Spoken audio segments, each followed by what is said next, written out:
Hola, no te quiero hacer perder mucho el tiempo, así que voy directa al grano. Si quieres escuchar el audiolibro completo, echa un vistazo al enlace en la descripción. Podrás disfrutar de una prueba totalmente gratuita que te dará acceso a un amplio catálogo de audiolibros. Pero espera, que hay más. Por si todavía tienes dudas, a continuación te dejo con un pequeño fragmento del audiolibro. Disfrútalo. A su imagen ante mí, como en los primeros días de su alegría y de su dicha. Espléndida y, sin embargo, fantástica belleza. Oh, sílfide entre los arbustos de Arnheim, náyade entre sus fuentes. Y entonces todo es misterio y terror. Y una historia que no debe ser relatada. La enfermedad, una enfermedad fatal, cayó sobre ella como el simón. Y mientras yo la observaba, el espíritu de la transformación la arrasó, penetrando en su mente, en sus hábitos y en su carácter. Y de la manera más sutil y terrible llegó a perturbar su identidad. Ay, el destructor iba y venía y la víctima, ¿dónde estaba? Yo no la conocía, o por lo menos ya no la reconocía como Berenice. Entre la numerosa serie de enfermedades provocadas por la primera y fatal, que ocasionó una revolución tan horrible en el ser moral y físico de mi prima, debe mencionarse como la más afligente y obstinada, una especie de epilepsia que terminaba no rara vez en catalepsia, estado muy semejante a la disolución efectiva y de la cual su manera de recobrarse era, en muchos casos, brusca y repentina. Entretanto, mi propia enfermedad, pues me han dicho que no debo darle otro nombre, mi propia enfermedad digo, crecía rápidamente, asumiendo por último un carácter monomaníaco de una especie nueva y extraordinaria, que ganaba cada vez más vigor y, al fin, obtuvo sobre mí un incomprensible ascendiente.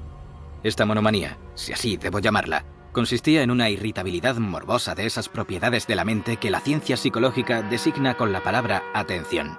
Es más que probable que no se me entienda. Pero temo en verdad que no haya manera posible de proporcionar a la inteligencia del lector corriente una idea adecuada de esa nerviosa intensidad del interés con que, en mi caso, las facultades de meditación, por no emplear términos técnicos, actuaban, y se sumían en la contemplación de los objetos del universo, aún de los más comunes. Reflexionar largas horas, infatigable, con la atención clavada en alguna nota trivial, al margen de un libro o en su tipografía. Pasar la mayor parte de un día de verano absorto en una sombra extraña que caía oblicuamente sobre el tapiz o sobre la puerta. Perderme durante toda una noche en la observación de la tranquila llama de una lámpara o los rescoldos del fuego. Soñar días enteros con el perfume de una flor. Repetir monótonamente alguna palabra común hasta que el sonido, por obra de la frecuente repetición, dejaba de suscitar idea alguna en la mente. Perder todo sentido de movimiento o de existencia física gracias a una absoluta y obstinada quietud. Largo tiempo prolongada.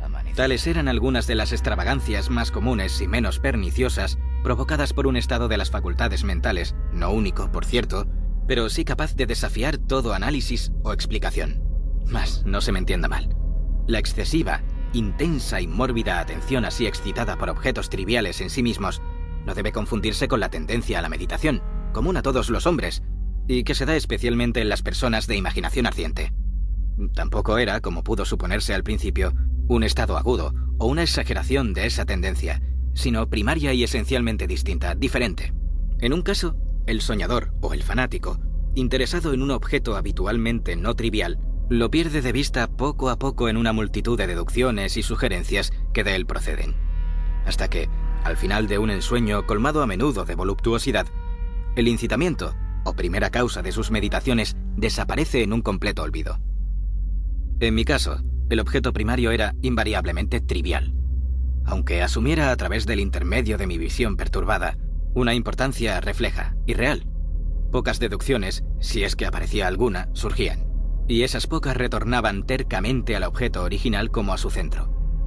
Las meditaciones nunca eran placenteras, y al cabo del ensueño, la primera causa, lejos de estar fuera de vista, había alcanzado ese interés sobrenaturalmente exagerado que constituía el rasgo dominante del mal. En una palabra, las facultades mentales más ejercidas en mi caso eran, como ya lo he dicho, las de la atención, mientras en el soñador son las de la especulación. Mis libros, en esa época, si no servían en realidad para irritar el trastorno, participaban ampliamente, como se comprenderá por su naturaleza imaginativa e inconexa, de las características peculiares del trastorno mismo. Puedo recordar, entre otros, el tratado del noble italiano Coelho.